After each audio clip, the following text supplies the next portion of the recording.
What's happening in the canine industry? For all the latest news, views, and expert opinions, stay right here for the Canine Paradigm. You'll hear from industry leaders, experts, doyens of the industry, learned colleagues, movers and shakers, and the odd randy guest.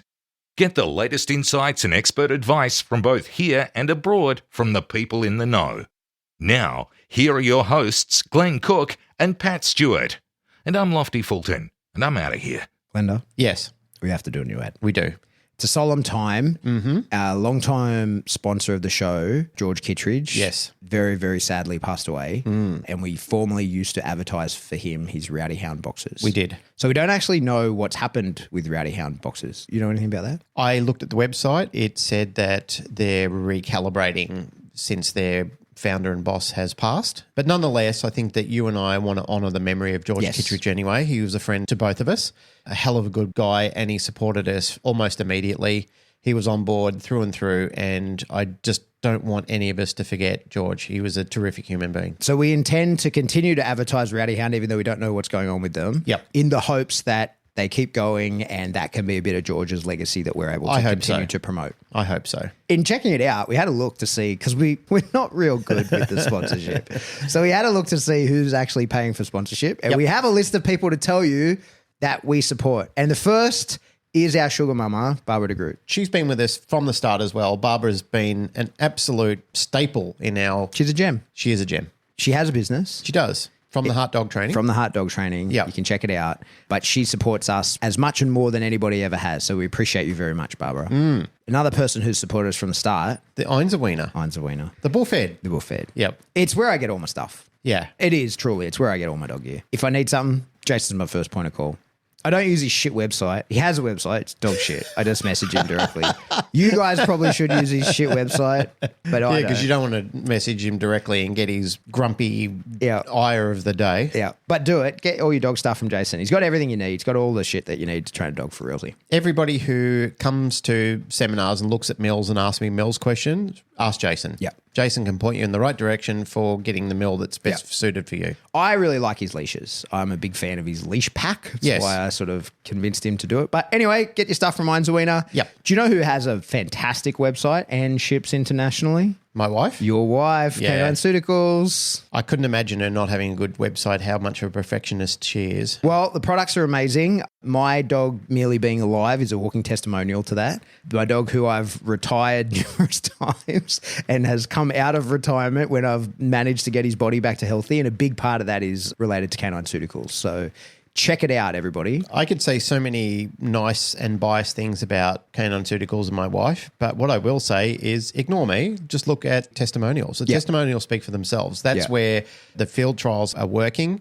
What makes Narelle's day, and mine as well, is when people are emailing in and sending messages of, well, primarily people have had no hope in the past because just everything that they were trying wasn't working, and now it is. And that is the testament that something is actually really working. And the other thing, which I will add, one of the things that Narelle's told me in the past is dogs are incapable of understanding the placebo effect. Oh, that's a good point. So you can fake it on a human, but you can't fake it on a dog. I never thought about that before. That's actually a really good point. Well, my wife's actually a very smart person. There you go. So she's told me that humans are subject to the placebo effect where dogs are not. So it either works or it doesn't on dogs. There you go. That makes total sense. Yep.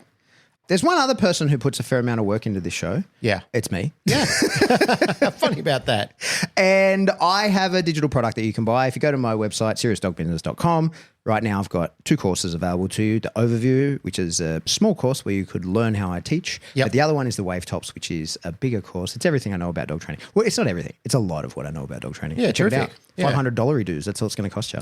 I recommend it when people are saying, what do I do? How do I get in the industry? I recommend them to your course. Oh, wonderful. Thanks, Yeah. sir. All right, on with the show.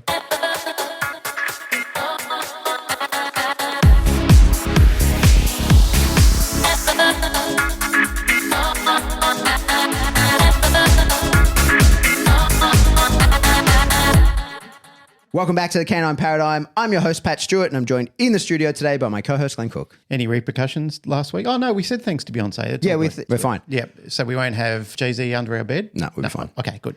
Let's talk about some dog training. I got an email during the week, right? So I have this thing where if you go to my Instagram, you click the link in the bio, put your email in, you get sent a series of emails trying to convince you to buy stuff from me. Yeah. Like that's how it works. I got an interesting reply asking about the use of negative reinforcement and positive reinforcement for creating behaviors, ending behaviors, and maintaining behaviors. Yeah, that's a good topic. And so I thought that's what we're going to talk about. So one of the sort of catch cries that I've been saying since I was teaching Nipopo, when I was teaching Nipopo, what I would always do when I'd teach these seminars is I'd draw this pyramid on the whiteboard first up and be like, hey, this is actually all there is to it. I'd draw a little series of pyramids and symbols and go, that's the whole system. And I'm going to do this again at the end of the day and you're going to understand what I put up there. All right. And you talk for a whole day to understand this diagram that essentially boils down to that negative reinforcement drives a dog into the behavior and positive reinforcement pulls a dog out of the behavior. And that's one of the catch cries that I have. And it's in my new course. I talk about it all the time. I use those same diagrams and I say that negative reinforcement can create the behavior. So it pushes the dog into the behavior. My old online course was called the Bootcamp Study Guide, but it was the push and pull of motivation. That's what it came from. And I had like a little stick man, one pushing my logo and the other one pulling my logo. Because that, to me, is representative of how dog training works. When we talk about operant conditioning and we talk about reinforcement i.e. to increase the frequency and likelihood of behaviors. So negative reinforcement can make a behavior happen. And that's the key difference really between negative reinforcement and positive reinforcement is that with negative reinforcement, I can make something happen now. And with positive reinforcement, I can make something happen again or more likely to happen now and more likely to happen again. When we start getting into the weeds on the sort of trainer wars and we get into whether you're going to use force and compulsion and blah, blah, blah, we always end up siding with that reliability piece because positive reinforcement, the dog has to have done it, be reinforced for having done it, and then in the moment that you're asking the dog to do it, whatever it is, the dog can then do the maths and go, well, likelihood of reinforcement, like there's a reinforcement schedule, there's a reinforcement history, there's a reinforcement weight. There's all these buzzwords around reinforcement. There's also the intensity of the stimuli as well and the presence of the stimuli during that time. So that weighs heavily into the dog's evaluation and mathematics on whether I should do this Absolutely. or not, right? So let's stick with super basic stuff. You're asking your dog to sit and in your training lab, in your kitchen. In your Skinner box. Yeah, in your Skinner box. The dog looks and goes, you have food. In the past, when I have sat, you say the word sit, I put my ass on the floor, I get that food. I want that food because you have it, we're here, there's nothing else going on. When you say sit, I will put my ass on the floor in order to get that food. That's how dog training works. Of course, we go to variable reinforcement schedules, which can introduce that like maybe on whether you're getting the food. And so that can increase the dopamine that would be surged when the signal comes, i.e. the command, and therefore increase the likelihood of it happening. You can start to play in reinforcement weight and reinforcement history. How heavily has it been reinforced? How frequently has it been reinforced? There's a lot of bullshit you can tear apart to decide how likely a behavior is going to be. But at the end of the day, when you then go out into the real world, the dog has to then make the decision of, you told me to sit. Now, of course, let me preface, our goal with all training is to get to a reflex response where the dog doesn't really have too much cognition and just does what it's told to do and then realizes. But that's fucking tricky. And the reps involved in that is immense. Yeah. And again, using positive reinforcement to get to those reps is tricky as well because you're now into the potentially thousands of reps absent any competing motivator. So like it's... One bad session can really crash it out really too. fuck it up, right? Yeah. So it's kind of not realistic. How dare you? I know, right? How dare you talk about the truth of dog training? But you're out in the real world, you ask the dog to sit. Of course, there's a lot of dials spinning on what's going to decide whether the dog sits or not. But essentially, it's that reinforcement history. The dog going to go, yeah, well, I do want what you have. And in order to get it, I'll do what you want. And if that's how things align, then the dog will do the behavior. That's positive reinforcement. And what we always say of positive reinforcement, it's what every balance trainer says. It's like, fuck yeah, it's awesome. It's great for building behaviors. It's great for increasing attitude. It's great for developing a bond with the dog. There's a lot of pros to positive reinforcement, but we always then go, until it's not. yeah, like it works great until it doesn't. Yeah. And then when it doesn't, you're left just holding a bag of treats going, fuck, like there's nothing I can do about this. Well, that's when the crash out happens. And that's when the dog goes, oh, so I can do this. Yeah. Like I have an alternative. Yeah. There's not a world where that's not going to happen with a dog. The problem with that too, which we should really highlight, the immense amount of time and reps it actually takes to get into creating that happen, and the sudden, almost instantaneous change of mind, like it can happen within a day, where the dog can go, oh, there's an alternative. Yeah. And it likes that as well because that's also rewarding to the dog. Yeah, of course. That's the shame of it. Now, there's people who are going to hear that and go, well, that's not true. That's not fair to say. I've seen that with my own eyes. Yeah, I mean, but that's dog training. That's how it works. That's why we keep getting people coming back to us and paying us so well. Yeah, and every dog trainer does this. Like, I'll tell you, there was a time where I had my little Remy at the back of my house where there's this school, there's this little section of garden that they do like gardening lessons and stuff for the kids in there. And it gets locked, but a puppy could fit through the little door, but a person can't. Yep. And I can't remember how it came to be that he went into there. I think him and Val went into there together. And then I called him and was like, hey, get out of there. And she came because she's a trained dog that had been proofed. And he was like, oh, no, fuck you. Like, there's a lot of really interesting shit in here. Yep. And so I was like, oh, okay, well, that's a problem for me. But my clicker is loaded with dynamite, right? Like, I've put all the work into that. He can't ignore that. He does not. I have created a true reflex response from my clicker. He can't not come back. But, you know, he's 10 meters away, or maybe not quite 10 meters. He's 6-7 meters away. So I click and he comes trotting back, and halfway back, I was, oh, no, fuck that. Like, he went cognitive at that point. Right. And was like, no, I'm staying in here. And that does a lot of damage, Yeah, right? that's what I mean. That's the unraveling. Yeah. That's where the burst happens. Yeah, that's right. Yeah. So, like, I know what I'm doing. I'm pretty handy as a trainer. Mind you, this is 8 years ago, so, like, I'll admit that. But shit happens. There's not a... Mate, listen, these sort of things, even though you don't want those sort of things and you plan against those sort of things, they score you so well. Yeah, it's always going to happen. For a trainer, it's a bit of an ego burst sometimes because you're convinced it won't happen until it does. And then when it does happen, you go, all right, now I know I need to readjust and set my sails differently. Yeah, you know, this is the thing as well. Like, dogs are not, they're not robots. They're going to make mistakes. And they're going to make choices. They're going to decide what's in it for them. And don't we? Of course. I mean, it's profoundly interesting to me just in an employee scape. And I'm not talking about just our employees. I'm talking about intelligent, cognitive humans who can just have a day of fuckery where they just want to burn the village and rule over the ashes. And you just think, oh my God, like what got into you? Like, where did this come from? Yeah. You know, like you're usually a rational person, but looking at that layered stress model or people change passions in things. Yeah. Shit loads of happens. things can happen. Yeah. And I think what's important to understand, like, while we're talking about the failures of training and where it can fall apart, that's true of all training, right? Training. I'm trying to explain use of negative reinforcement, positive reinforcement in and out of behaviors. We're getting to that point. Yeah. But we have to understand that all of it can fall apart, and it does. Like, that's why if all training were 100% reliable, we wouldn't have competitions. What would be the fucking point, right? Like, why would you test the dogs? Because if all training was meant to be that. And you look... Depends on the sports. In IGP, you don't see too many failures because mostly people sort of can see what they're up against. And so for the most part, you know what's going to happen. You wouldn't go on to the trial if you weren't prepared. Something peculiar has to happen for most people to fail an IGP trial. But then you look at the surprise scenario games like PSA, Mondio Ring, those kinds of things where... Like, Jerry Bradshaw fucking doesn't pass every time. He wrote the fucking rules, right? So, like, that's the way it goes. That's normal. That's a totally normal thing.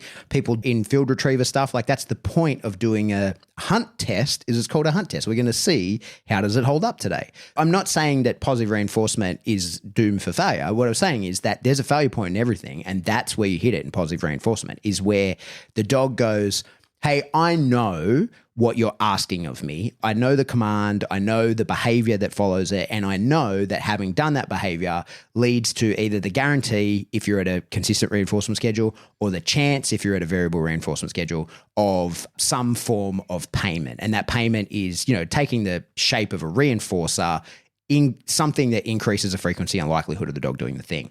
And dogs have the ability to make decisions about that. They can go like, nah, I don't want that today. Or I'm so aroused in another direction at something else that is reinforcing this behavior of bark, lunge, growl, or pull, or whatever, sniff, whatever it is. The dog can in that moment go, I don't want the thing that you have. I want to be doing this. And on the days that happens, that will happen no matter what, that's going to happen. I don't care who you are. I don't care what dog you've got, that day is coming. You can't really do anything about that in the model of positive reinforcement. And so because all you can do is make behaviors that have happened more likely to happen again in the future. Yep. So when you ask a dog to do something and it doesn't do it, that failure on that day is not because of that day, it's because of all the days before, because the dog has like put together the picture and decided, no, I'm not doing it. So negative reinforcement performs the function of being able to make it happen, because negative reinforcement creates an annoyance at the minimum all the way up to an aversion if necessary. So like we shouldn't shy away from it. It's pain compliance at times. It can be just mildly annoying, can get it done. And that's when we talk about low-level e-collar. And people get upset when you say it's tickling the dog. It's never tickling the dog, but it's something that the dog's like, hey, fuck that. I don't like that. I want that to stop. But it doesn't need to be like, I don't like that, right? Like that doesn't need to be there. It can be, and there's times when maybe it must. But for the most part, negative reinforcement just needs to be something that the dog's like, hey, I don't want that. I don't want that to happen. And I'm going to search for the behavior that makes that stop. There's a lot of people who give opinions on the amount of what a dog feels in any form of stimulation, whether it be a prong collar, a remote trainer, whatever it is. It doesn't matter. But it's interesting that a lot of people who comment on it are people who have never had any experience in it whatsoever. Yeah, of course. They're just repeating verbatim what they read other people talk about. I think if you researched past episodes of what we talked about or any conversations at all, this sentiment has been echoed through time. Yeah, you know, of course. like many people, that colleagues, you and me, many people in the industry who we've had backwards and forwards chats on this, a lot of people have said, how do people who have no industry experience, no real world experience, no field experience, no trial experience, nothing at all, how do they have such big opinions on these type of things? And that is the frustrating point on it. Again, as the caveat that we always have to launch into, the boring old side of it. We get it. We understand. Nobody wants to see dogs being hurt or manipulated or go full potato into and do outrageous things to them.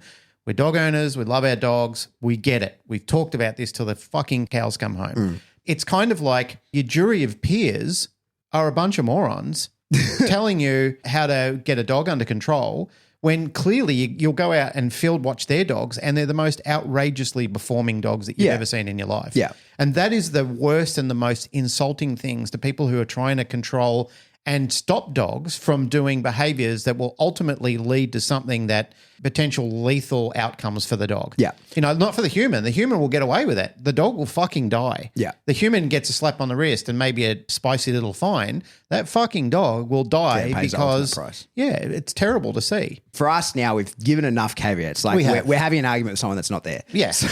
No, they're there, trust me. No, but here with us no, now, no, we're not just us. talking. Yeah. We're talking real dog trainer talking shit. theories, yeah, okay. So Yeah. if you're upset by what we're saying, fuck off. You're listening to the wrong podcast, right? So don't listen any further because we're not going to appease you any further. Okay. So what we know, positive reinforcement can make behaviors more likely to happen again. Yep. Negative reinforcement can make them happen now, right? And that's the idea of negative reinforcement is you're applying some form of pressure. Now, pressure is the term we always use, but by that we mean we're making it uncomfortable for the dog. And that like uncomfortable takes a lot of forms. Being bored counts as being uncomfortable and can be used as negative reinforcement. Absolutely. Like we often drive behaviors through boredom, right? And that's why when you put a dog into a kennel, like, yes, there can be stress-related reasons. There can be lots of reasons why a dog will act and behave differently from what you expect. But one of those reasons is boredom. Like the dog has never felt the pressure of needing to do something to entertain itself in that way. And therefore will look for ways to turn off that pressure in ways that you have not observed before. And that's why you get peculiar behaviors. Like my dog who is taking a shit and drops his ball. So his ball remains a body length away from his shit. He won't pick it up because he's like, that's disgusting. That went near shit. I don't want anything to do with it. Put him in a kennel here, paints walls and shit. Right. So like it makes no sense. But it's because he's differently motivated in a way that like he doesn't elsewhere. It's like, well, at least it's entertaining. In the same way, there's studies where you can put people with an electric collar or some kind of shock type device and offer them money to shock themselves. And they're like, no, I'm not sure. Like you offer them a pittance of money, like $5 to pick this thing up and get electrocuted by it. And they're like, no, that's stupid. I'm not doing that. leave them alone in the room for long enough, they'll do it for free, right? Because it's something to do. Or find a high enough figure and they'll do it. You don't even need to pay them. There's studies on that. Who do them. Yeah, but you just leave them alone with the thing for long enough and boredom will drive them to hurt themselves. That's true. Right? That is true. So that's what we see from dogs in kennels doing the same thing. That's the same driving behavior, is that the absence of a stimuli becomes an uncomfortable stimulus, right? So we know that of negative reinforcement. Negative reinforcement is something uncomfortable that drives the dog into the behavior. The good thing about negative reinforcement, especially via the tools that we use when we're talking slip lead, prong collar, electric collar, is that whether you intend to do it via like a conditioning protocol, which some people do and some people do not, it doesn't matter whether you do it or not, dog's going to figure it out. So a lot of the times when, especially like a slip leash, you put the slip leash on the dog becomes very acutely aware of the directional pressure of a slip leash. And when the dog is compliant and knows it's in its interest and wants to be, a part of the training and realizes you're trying to teach it something with this, they go with the flow, right? So it doesn't actually... At that point, it almost stops being aversive and is just guiding information, guiding pressure.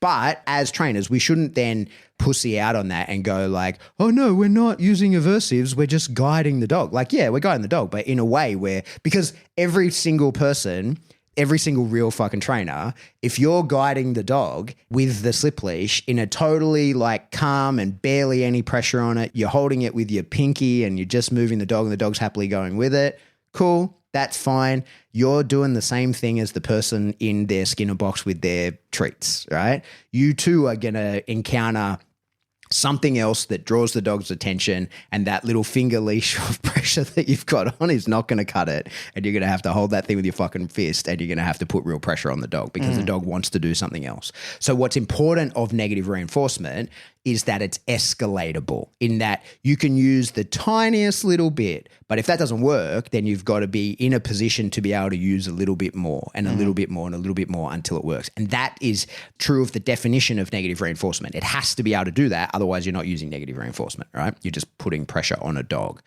So this shouldn't be new information. We're just kind of collating a lot of stuff, right? Like putting together our theory on it. But these days, so few people who are real dog trainers limit themselves to just one of those things. Like, of course, there's the entire force-free community, and fuck them. We're not talking. We're talking about people who are training with everything, right? So there's few balanced trainers who say like, I wouldn't use negative reinforcement. There's plenty of balanced trainers who don't realize that they are.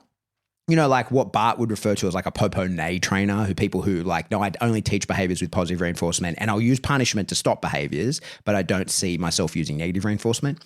Truth is, of negative reinforcement, it's unavoidable. You can't not use it. Absolutely. It's a lifetime thing that follows you around in your own person. You can't avoid it. And we can get into the conversation around like, even if you're a person who only trains with food, the dog has to be hungry to take the food. Like you are turning off a pressure by giving it the food. Yep. And as we said, boredom counts as negative reinforcement. So if you then wait out the dog, you're using negative reinforcement, right?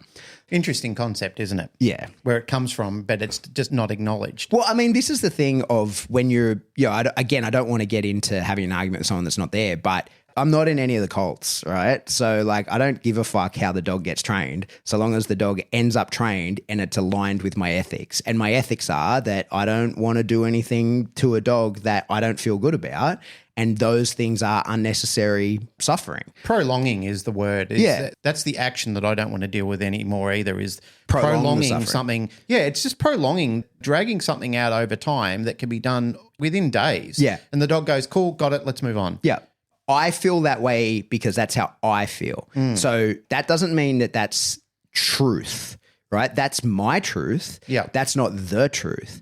One of the reasons why I would prefer to train dogs that way is of course, I train any dogs that are interesting to me these days. That's how I would want somebody to teach me. Exactly. Yeah. Like I identify with a lot of the dogs that I train. I think that anybody who's ever met my dog, everybody has said, oh, that's you as a dog, right? Yeah. Like we're very similar beings.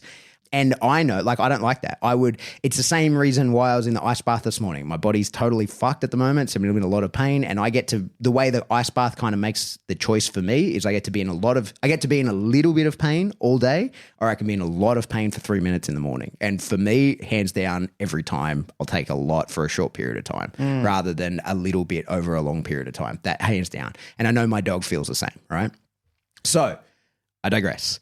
What we've come to understand so far is that we can make behaviors happen with negative reinforcement, and when we can make them more likely to happen with positive reinforcement. So it kind of comes together in my head that you're kind of crazy if the situation, the circumstance, the dog, the behavior, all of that comes together in a way where you possibly can use negative reinforcement to help guide the dog into the behavior, and then positive reinforcement to tell the dog, hey, that was it. You did a really good job. Do that again in the future when I tell you to. In my mind, that is giving the dog all of the information that it needs to fully understand what it is that you're teaching. And we don't need to go down the rabbit hole of dealing with aggression and conflicting motivators and all that kind of stuff. When we're just teaching a dog basic shit, to me, the more information I can give the dog about what success looks like, the quicker it can be successful. And that's what me and the dog want, right? So knowing all of that is where I land with my catch cry of negative reinforcement pushes a dog into a behavior and positive reinforcement pulls a dog out of the behavior. Now, very important when you train this way, and it's one of the things that when people come around to training this way, because most people do the popo nay in most of their trainers, they're training the dog using nothing but positive reinforcement. And then when something goes wrong, because these days there's a lot of really good info on positive reinforcement, and the average balanced trainer is fucking good at using positive reinforcement. So you can teach most of the behaviors that you need with nothing but positive reinforcement. But then when it doesn't work, or when there is some conflicting motivator, that's where it falls apart for you. And a lot of balanced trainers at that point then go, okay, well, now I'll use pressure. But then we go like, but that's not the time to do it, because this is when you need the dog to understand it, and you need to have had a learning phase away from here now where you actually have the competing motivator. The dog needs to have learnt how to turn off pressure via the behavior in the Skinner box, right? Like at the time when there wasn't a competing motivator and it was beginning to understand, oh, this pressure compels me to action. This particular action stops the pressure. I escape the pressure by doing the action, and in future, I'll avoid the pressure by doing the action. Let me tease that apart a little bit. So negative reinforcement is often referred to as escape and avoidance learning. And that's exactly what it means, is that the pressure goes on the dog in the learning phase. And in that learning, I love it how I keep looking at you like this is information to you, but I just need a face. I just need a face to be talking to. Yeah. So every now and again when I like nod at you like, are you getting it? So anyway, negative reinforcement has a learning phase where the dog is at that point learning to escape pressure. That's the idea. The pressure goes on, dog goes, hey, what the fuck is going on here? And either through guidance via the tool, like if it's a prong collar or a slip leash, it's a directional tool, or guidance via our gesturing or whatever, or maybe we're shaping and we're letting the dog do whatever, right? It does whatever it wants. The pressure is on. It goes into the target behavior or towards the target behavior. That's one of the important things of negative reinforcement I think not many people understand, is that with positive reinforcement, everybody that's ever free shaped everything knows successive approximation. Just a little bit closer. You don't need the target behavior right now, just a little bit closer to it and reward that. You can do the same with negative reinforcement. You can go like just a little bit closer to the thing. I don't need to skull drag you into the thing, but look at it and then I'll give you a rest. It's an interesting concept. Do you think that the dog is not feeling a sense of pressure when it's trying to discover what the behavior is while it's out there searching for it? Of course it is. Yeah, exactly, of course right. It is, yeah. So there's plenty of times where I've watched dogs and I've watched students do it where they prolong it too long, and we talk about reducing the timestamp on that so the dog doesn't have to try as hard and get as stressed and get ready to quit on it. Even in that time, and I know that when I played that game as a kid, hot or cold, I felt stressed in those times where I'm trying to win the game. And I'm trying to think, how do I win this game? Like, how do I find the thing and have all the kids in the class stop giggling and laughing and everything like that in behind my back because I'm not getting the game right? Yep. And I'm as stressed as fuck trying to find out how to do that. I recall those games when I was a kid playing it at school. Dogs are no different. Yeah, that's right. We reduce that, of course. Like good trainers, they find a reduction capability in that where they keep the increments short, they make it more fun for the dog, but the dog is still out there like thinking, how do I win the game? That's right. And like a lack of guidance can be, depending on the dog. This is one of the interesting things when we talk about training techniques. It's why, hard plug for it. I often say, I'm not trying to plug my course, but I fucking am at the moment, right? It's not even, it's a good it's course. Not even, well, the new one's not even for sale yet, but it doesn't matter. It's on the way. And as I've said before, friend or not, doesn't matter. I know the amount of work that you pour into things. Yeah. And as I said, I've paid compliments to you before. And what I'm saying about you reflects on me as well as a person. So I know the amount of work that you put into things. I know the amount of work that I've done other courses and how lazy people can be on them, because I've done courses that other people have offered and I thought, oh, that's disappointing. it's missing a lot of information. And it's information that I've had to message people before and say, where's the information on this? And they said, oh, it's going to be in the revision. Why wasn't it in the fucking course that I just paid for? Yeah. And I know you don't do things like that. And the goal of it is not like this is how you should do it. It's like, hey, you're a variable. Your dog is a variable. The circumstances that you're in is a variable. Here's all the information, and now you have to use the parts that picture with all those variables creates. Because it's one thing, you get people who are like, oh, I only like to train in a particular fashion. Cool. But if you get a dog that doesn't work for, that's not the right way to train. You need to understand the rest. And it might not be your best. You may not be as good at it as you are the other style that you train under. But if it's not going to work for the dog, then you need to meet the dog in the middle. So on shaping, I love shaping, and there's some dogs that fucking hate it. Like some dogs love it. Some dogs really enjoy the process of solving the problem, and you can push them to really long increments because they enjoy the exploration of it. But other dogs, within a couple seconds of not getting feedback that they're on the right track or negative reinforcement feedback to help them understand something, they crumble and they fucking stress out over not being able to figure it out. So it's not that shaping is good. Shaping is a tool that for some dogs does fucking great things, and for other dogs can fuck them right up, right? This is why some dogs excel at being explosive detection dogs and other dogs don't. They'd rather sniff a dog's ass than do this manufactured game because they don't enjoy it that way. That's not the construct that they actually like. Yeah, you get other dogs love it. They think you, me, a buddy system, you know, like getting out of the kennel, running around, doing field work. This is the fucking best day of my life. Yeah. And by the way, I watch Strays.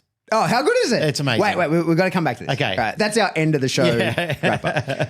On that, like explosive detection dogs, this is one of the funny things. Like you get a lot of really hardcore sniffy dogs, and that like you might have a really high drive and very nasal orientated dog. That doesn't mean it's going to be a great dog because that dog might just enjoy sniffing lots of shit, not looking for one particular thing. Yeah, and that's a really different mindset. You know what I mean? Like they're just off being very worldly. Yeah, some dogs like Valerie, my Springer. You know, like she enjoys smelling stuff. Like we've done detection stuff with her. She's capable of it, but she is like, oh, this is interesting, and this is interesting, and this is interesting. So yes, her nose goes to the ground, but she's always sniffing because she enjoys smelling stuff. She's not a mad hunter. Singular, and other dogs are plural. Yeah, that's a great way to put it. So these different learning styles, they all work differently for different dogs. But what you can be assured of is that the more direction the dog gets, the faster it will learn the target behavior, right? And so by helping a dog understand it, negative reinforcement, we put pressure on the dog escapes that pressure by doing the target behavior. And then in future, when there's a signal that predicts the pressure coming on, and the signal is your command, you tell the dog to sit. And this is one of the ones when we talk about negative reinforcement, I don't care who you are, you've used negative reinforcement to teach a sit because everybody has at one point been at a set of traffic lights with a dog that is all happy and aroused. You've got the dog on leash because it's dangerous not to. So I don't care what style of training you're in. You tell the dog to sit at the traffic lights, it doesn't, and you just put a little bit of backwards and upwards pressure on that dog's collar. And the dog, in an attempt to try and escape the discomfort of that, its head goes up, its ass goes down, and when its ass hits the ground, you release all that tension in that leash. Hey, presto, that's how you teach a sit with negative reinforcement. I've never not seen anybody do it in my entire life. Yeah, you have to. When you observe closely enough. Yeah. I've never been around anybody that walked a dog into another dog having a seizure. I mean, that's a fucking first if I've ever heard one, but I've never not seen anybody of any denomination of their choosing not put pressure on a dog. Yeah, and that's how it works, right? Yeah. But then the dog goes, oh, I escaped that pressure. You said sit, the pressure started. I did a particular thing, i.e. putting my ass on the ground, and then the pressure stopped. I noticed the pattern. So in future, when you say sit, I could just avoid all that pressure and put my ass on the floor. And that's how it works, right? Yep. That's escape and avoidance learning. Isn't that beautiful? It is. But it is beautiful. It is. Truly. I'm not being facetious. It's really beautiful. And I think one of the things of negative reinforcement, certainly for myself, that now I'll go back to having a mild argument with someone who's not here, but I'll argue with myself 15 years ago. My sort of hesitation was like, yeah, I see it For sure, that's the truth. There's no arguing that. And what made me feel this way was I watched a very old school, and I'm careful to say old school, not old, gun dog DVD. And they were doing a force fetch with a tow hitch, all right? And I remember watching this lab get taught the force fetch, and I remember thinking, for starters, that's a very special lab. Like, it was a fucking Malinois in a lab costume, right? Like a very off-tap, high-drive dog with probably an incredible pain tolerance and an incredible recovery. So within 3 reps, dog's holding the pipe, the dowel, right? Being taught it with a tow hitch. And I remember watching it going, for starters, that dog is special. That's not your average lab, right? That's a very high-drive, very capable dog. And second, like, I see that it works, but I don't want to do that, right? Like, and the dog recovered and the dog was fine. Like, the moment the pressure was off, the dog was happy, tail wagging, standing up, like, it was fine. But I remember looking at it going like, that's not for me. And that was my picture of negative reinforcement. And I thought that's how negative reinforcement had to be for quite some time. And then, you know, if you watch some like old school, either police dog stuff or even IGP stuff from the 90s, and you were around then, like, the dogs are pretty flat, a lot of them. They're compliant. They do what they're fucking told because they're avoiding the pressure of negative reinforcement, but they don't look like they're having a great time. And for me, my assumption was, well, that is the result of the use of negative reinforcement. And it's the result of a particular type of negative reinforcement. It's not the result of negative reinforcement with a full stop after it. It's pretty much directionless for the dog. And that's a problem. Like, when you were talking about paving the road for the dog, like giving the dog every opportunity of success, a lot of that old training wasn't. Like, it wasn't only just negative reinforcement, it was also positive punishment as well. They were both layered in to the point where the dog was indecisive about what was going to happen next. So then it basically thought, I don't really know what to do without you telling me to do it. But when you do tell me, I don't know whether I believe you or not. And that was the concept that you'd kind of watch with dogs. With negative reinforcement, I was under the impression that's kind of the only way it could be for a long time. And it wasn't until I then learned, you can layer negative reinforcement over an already known behavior. So I was like, I'm totally fine with that because I can teach the behaviors with positive reinforcement. I'm very good at doing that. And then I can put like a track of negative reinforcement over the top so that later I can correct and compel the dog when I need to. But I don't need to teach it that way because in my head, I was like, no, if you teach it that way, if you teach with negative reinforcement, you're going to crush the dog because I'd seen a lot of crushings. And the only dogs that I hadn't seen crushed by negative reinforcement were extreme dogs. So I was like, well, that dog, you couldn't crush that dog if your life depended on it, right? Like, that's who he is. It's not going to happen. And so I thought, it's not for me. And then when I learned to layer it over positive reinforcement, I was like, oh, sweet. I'm totally fine with doing that. I like the results. And then the next level of my understanding was how to play with negative reinforcement. And then that opened up a whole nother ball game to me of like, for sure, you can train anything you want with negative reinforcement and end up with a super happy appetitive reaction from the dog. You can have a dog that loves doing the behavior. You can have all the attitude stuff that we want. You can get that from a dog using nothing but negative reinforcement when you know how to play the games that result around that. And if you're sort of trying to figure that out, think of the game of slaps. Like, slaps is a game where you hit your opponent as hard as you can on the hands, and every time you do that, they come back for more excited, more invested, more aroused, ready to go again. So when you can get that going in your game, you're good. So we've covered negative reinforcement makes behaviors happen. Positive reinforcement makes them more likely to happen. Then it makes sense that we use positive reinforcement as the terminal marker. So negative reinforcement, we give our command. And if we have time, we put that pressure on until the behavior happens. But very often we quickly don't have time. So maybe we can give the tap that acts as a reinforcer of the command to remind the dog every now and again, like, hey, the negative reinforcement comes, and i.e. like a collar pop at the same time as the command. What that does is it dials the dog in on you and the dog starts to read your body language because if you're playing the game, then the dog's like, hey, well, I need to keep my eye on you so that you don't get that sneaky move in. So now you've got a more responsive, more attention-giving, more committed dog to the behaviors that's loving doing it, right? So the email I got was then, okay, cool, I get it. You can drive a dog into the behavior or push a dog into the behavior with negative reinforcement. You can pull a dog out of the behavior with positive reinforcement. Where's duration come into all of this? That's a great question. And the truth is, you can use negative reinforcement to create duration and you can use positive reinforcement to create duration. Now, in a learning phase, I personally still like to use a lot of terminal reinforcement at the back end of the behavior. So when I'm teaching something with negative reinforcement and positive reinforcement, which is my preferred method when I have the ability to do that, I'll bring the dog into the behavior and I usually want at least a second. Like I want some sort of stability. I want the dog to have a real sense of that negative reinforcement stopped. I have escaped that pressure. Therefore, in this moment, I must be correct. And then I want to give that dog that sense in that moment of being like, oh, this feels like the right thing because the pressure stopped.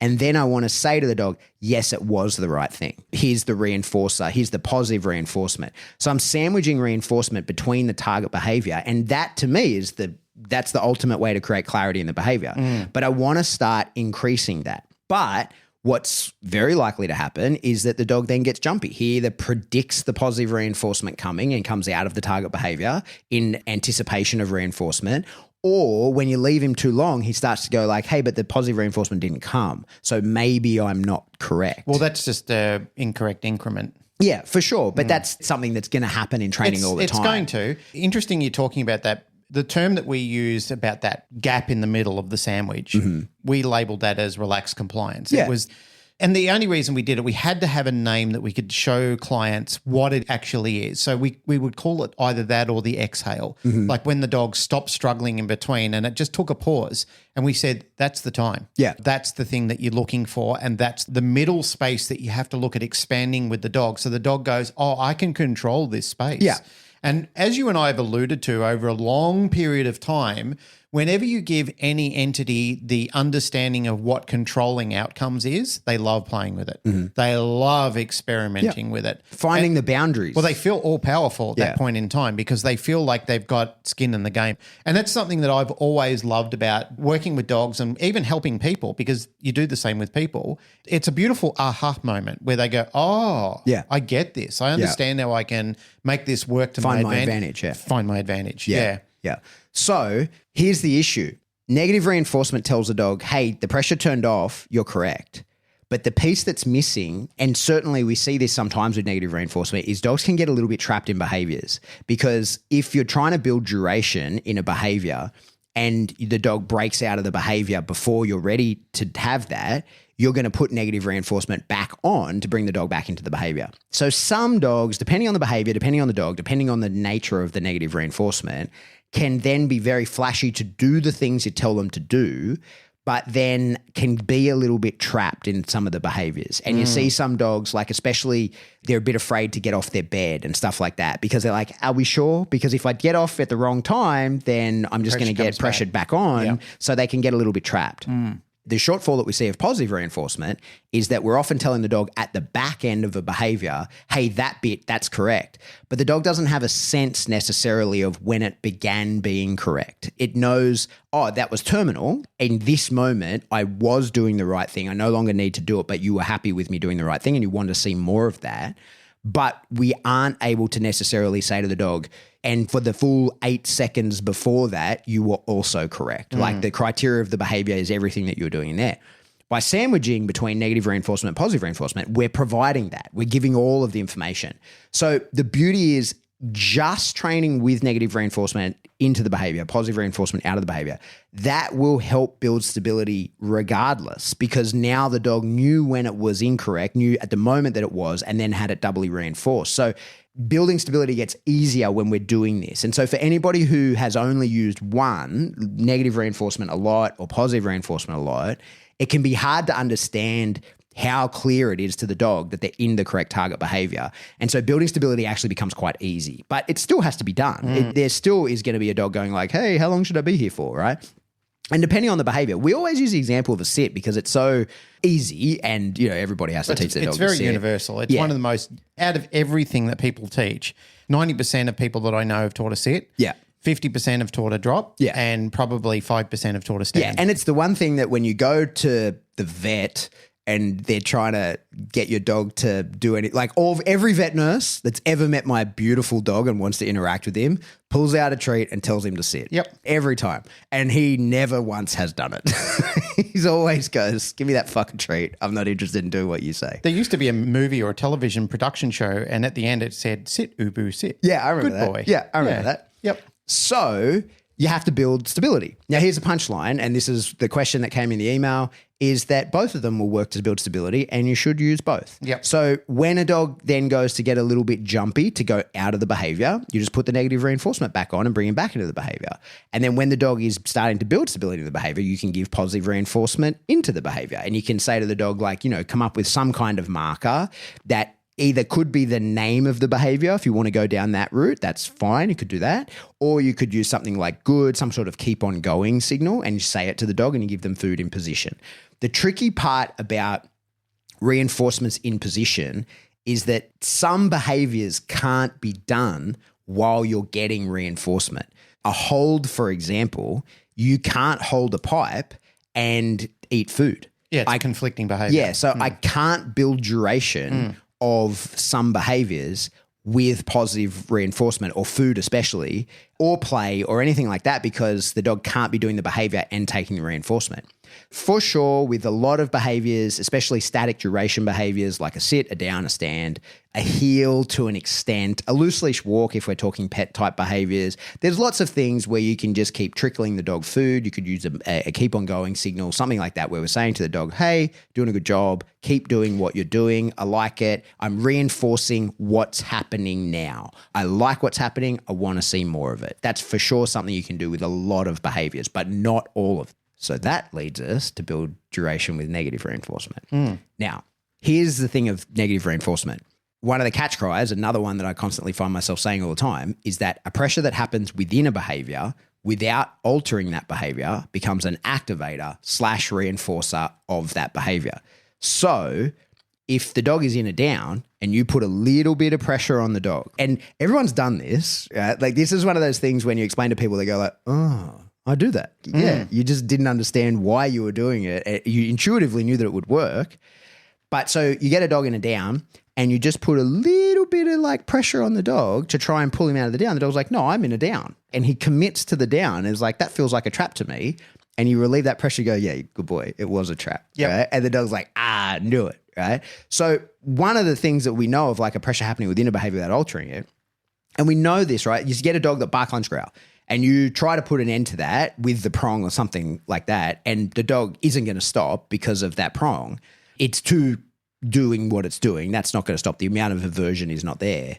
And you do stop. A lot of people sort of then go like, oh, well, like that was a failure of a repetition. And you go, actually, it was much worse than a failure because you taught the wrong thing. Because the dog was doing something, you put pressure on, the dog kept doing it, and then you took pressure off. It's like your analogy of a long time ago being shot with beanbag rounds. Yeah. It just makes you angrier. You're invincible. It just fires you up. Yep. So that's the truth. And the main place where we see people doing that is by accident, right? And it's mostly, we see it in like behavior cases, in aggression cases and stuff like that. And it's people doing it whether they're on purpose trying to alter the behavior with pressure, or it's just because the dog's pulling into the collar, whatever it is.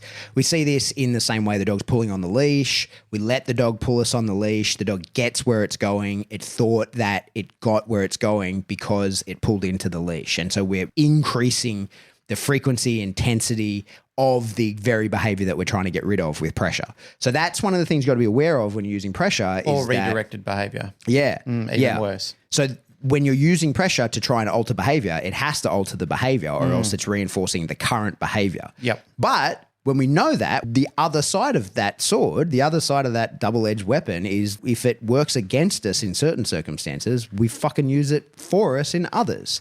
So what we do when we want to build stability into behaviors is we can use negative reinforcement into the behavior.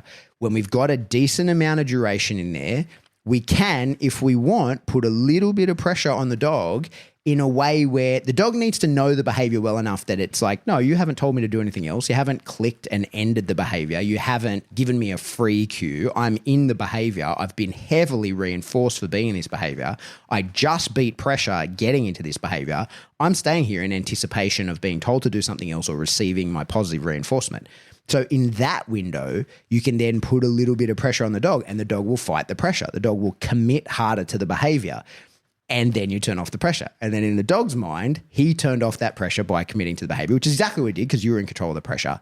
And he is in that moment reinforced. And therefore, he becomes more stable in the behavior. So in the same way that I kind of think you're crazy if the behavior that you want to teach, the dog you want to teach it to, and your circumstances allows you to use negative reinforcement into the behavior, positive reinforcement out of the behavior. I think you're crazy if you're not doing that when the circumstances allow for it. I also then think that same template should be put onto stability in behaviors. We should, when it's appropriate, when it's possible, and when it like the situation means that it will work within that behavior, you absolutely should be using a level of negative reinforcement to stabilize a dog in that behavior. It's a nice little overlay of opposition reflex. Exactly. Here's the best example of that. Now, there's probably some people listening going, ooh, Pat, don't know about that. Think you might be full of shit. I used to do it with drops. When I was teaching drops, I used to test the dog by pulling the dog and challenging the dog to come out of the drop. Yeah. The dog would fight me in it. I'd release the pressure and then reward the dog. Yeah. Towards the end, when I was doing stay and trains, I could have a dog in a drop stay while I had a kid doing skipping in the middle of it. And they'd say, how the fuck did you teach that? Like my dog would get up if a blade of grass blew across the ground. And I said, your dog loves this position now. And it's lost none of its enthusiasm for life. No. Simply by applying that principle. Yeah. For people who are kind of struggling to understand it, because that's fair to be struggle to understand. There's because a lot of layers there. There's a lot of segments to actually piece together there. Like you could build a house of cards very easily if you're not careful. Yeah. Or you could build like a double reinforced fucking fortress. Yeah. That's right. So for anybody listening that's going like, oh, I need further convincing, or I'm not Do like, your course. Yeah, do a course. Yeah. But See what I did there? Yeah, it's a great one. I liked it. I like that plug very much. Here's the thing.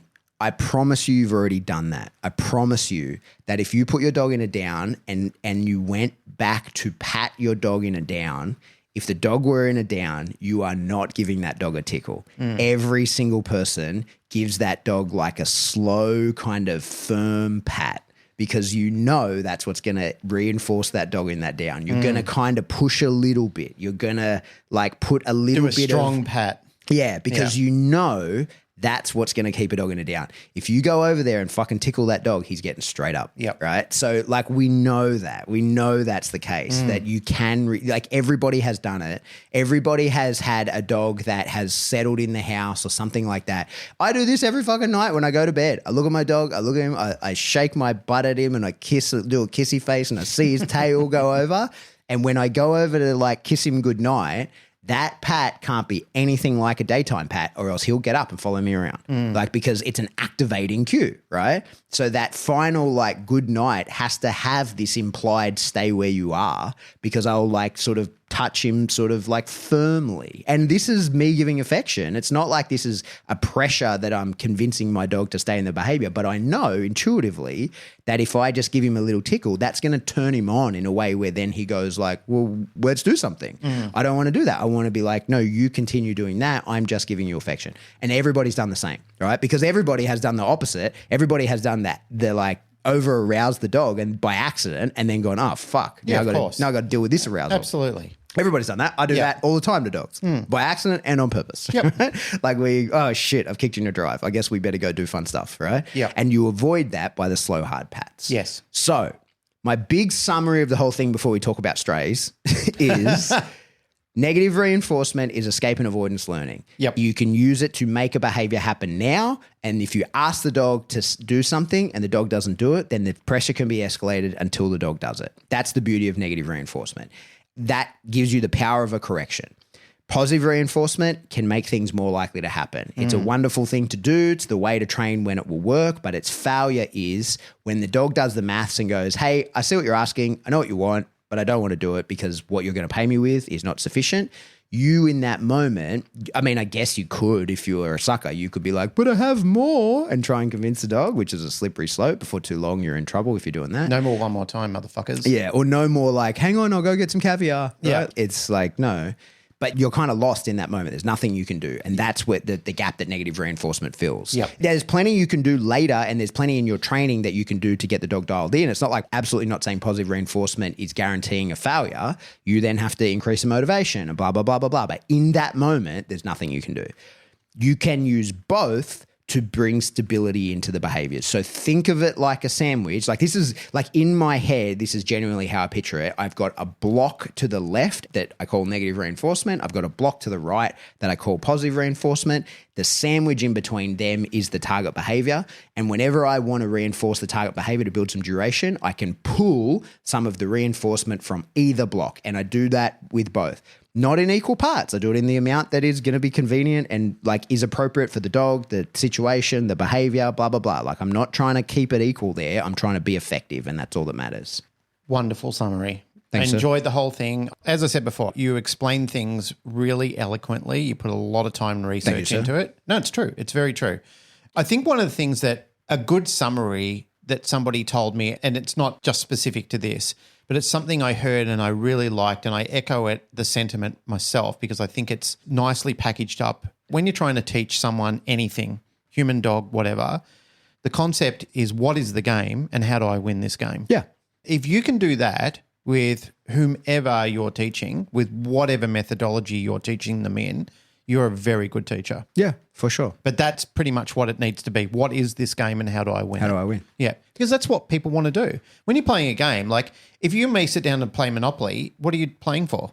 To win. And so am I. We're trying to work out, how do I beat you in this game? Yeah. How do I win this game? This is why people flip boards and fucking get so upset about things, because they want to win this game. They're invested in winning the game. Yes, they do want to play it, but now that they're invested in the game, they're thinking, well, I didn't come here to fuck spiders. I came here to win this fucking game. Have you ever had a Monopoly tantrum? Oh, yeah. Yeah, I've had a Monopoly Oh, tantrum. yeah. I remember like I flipped the board as a kid. Yeah. Fuck all this. My mate, Mark, and I, who was my best childhood friend, him and I, we did breakdancing. He was in my breakdancing crew. All right. Mark and I did breakdancing together. We did fucking years of martial arts together. Like we used to literally, we played monkey magic with each other and used to bash each other with broomsticks. Like every form of punishment you could think, Mark and I did it to each other. Yeah. We used to play this game. It made me laugh. I was thinking on it when you were talking about how, in acts of boredom, people can do remotely profound things like shocking themselves and stuff like that.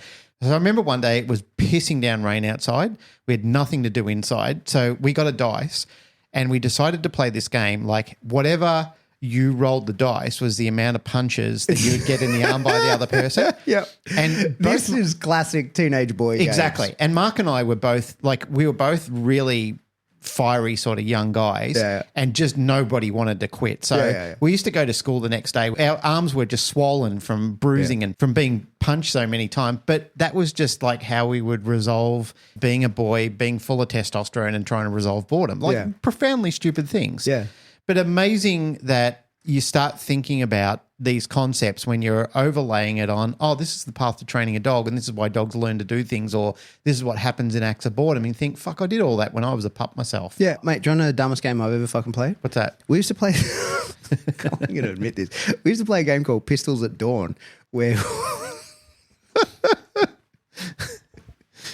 we would do old school walk 20 paces away from each other, turn and fire with blindfolds on with beanbag rounds. Oh, nice. So like, I've done them with potato guns. yeah. Yeah. And, So, and like- let me tell you, I got fucking hit right in the forehead by a bloody potato and it knocked I me got hit out. in the chest with a beanbag round. I thought my fucking heart restarted. But the alternative was doing nothing. So fucking let's shoot each other with beanbag rounds. I used to laugh when I was a kid. I thought nobody can hurt me as much as I hurt myself. The stupidest things I used to do, it was just ridiculous. Yeah. But like you'd be sitting around and you go, hey, you want to play Pistols at Dawn? You're like, fuck yeah. Like, let's get up and risk. Do you want to do badly karate in the garage? Exactly. So Strays. Yep. The best movie you've ever seen? Or? Oh, mate, incredible. It's so good. The little Boston Terrier absolutely won the fucking game for What's me. your favorite bit? And you can't say when they bite his dick off. No. When he was walking past people and mouthing fuck you to them.